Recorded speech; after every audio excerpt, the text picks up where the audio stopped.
Welcome to Moonwhisper Tales. Rosie and the Enchanted Garden.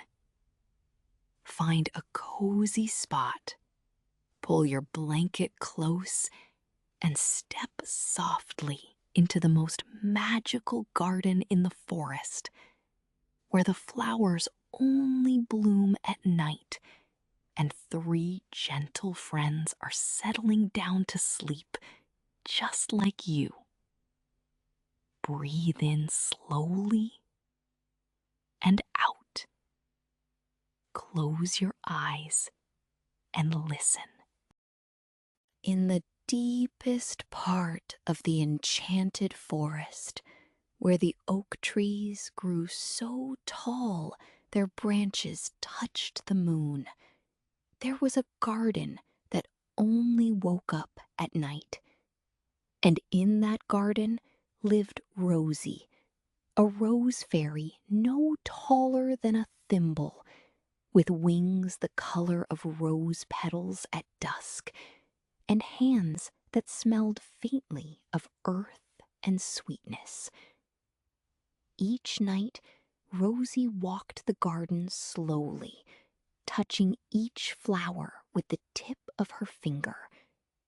Sleep, she whispered to each one. Rest well. I will be here when you wake. The flowers responded to her voice, folding their petals a little tighter, sighing in their sleep.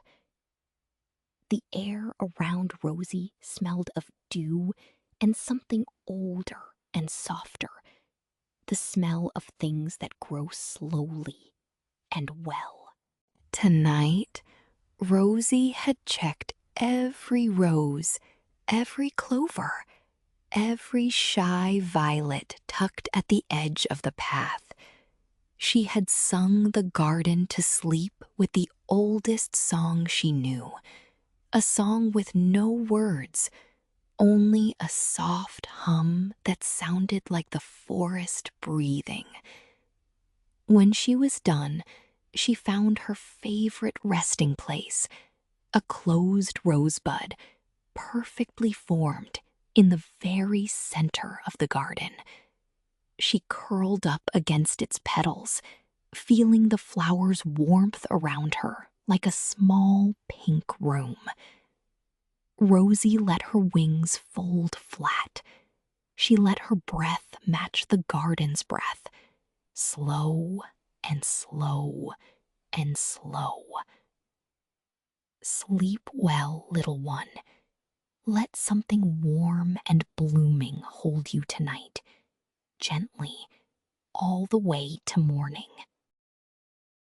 Not far from Rosie's garden, where the ferns grew in great soft spirals along the forest floor, there lived Fern, a small green moth with wings so pale they were almost silver in the moonlight.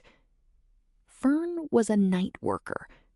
While the world slept, she moved from fern to fern, carrying pollen on her wings from one curling leaf to the next. Fern loved her work in the way that people love things they were made to do, not with excitement, but with a deep, settled peace. Each fern she visited was slightly different. Some grew tall and confident. Some grew close to the ground, shy and soft. Fern visited each one with equal care, equal gentleness, equal time.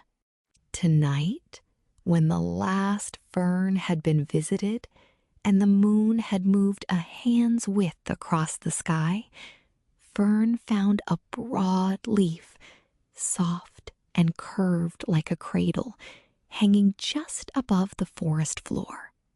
She landed gently. The leaf dipped slightly under her weight, then settled, swaying just a little in the warm forest air. Fern folded her wings over her back, The moonlight came through the canopy above in thin silver threads, touching the tips of the ferns all around her. She listened to the forest, the distant hum of a stream, the slow breathing of the old oak trees, the soft pop of a mushroom opening in the dark. Sleep well, dear one. Listen to whatever gentle sound is nearest to you now. Let it be the last thing you hear before morning. Thistle was the smallest hedgehog in the enchanted forest, round as a pine cone and twice as soft, his spines so tiny they barely pricked. He spent his evenings in a leisurely fashion, poking at interesting roots, tasting fallen berries, and finding the very best possible spot to sleep. Thistle took his sleeping seriously. He had once spent an entire hour deciding between two mushroom caps before choosing the slightly larger one. Tonight, Thistle had found something exceptional. A cluster of 3 mushrooms growing so close together, they formed a perfect little room, their caps overlapping to keep out the dew. He crawled inside slowly, turned around once, turned around again, and settled with a small, contented huff. The mushroom room smelled of earth and rain and something faintly sweet, like the memory of berries. The forest floor beneath Thistle was soft with fallen leaves, and when he pressed into it, it gave just enough to feel like kindness. Through the gap between the mushroom caps, he could see a small patch of night sky. 1 star, then 2. The moon, round and patient, moving so slowly it seemed to be standing still. Thistle blinked at it, blinked again. His eyes grew heavy in the way that only happens when you are somewhere exactly right. He tucked his nose under his paw, the way hedgehogs do when the world is good and the night is safe. Sleep well, little one. You have found your perfect place. The whole forest is sleeping now. You can sleep too.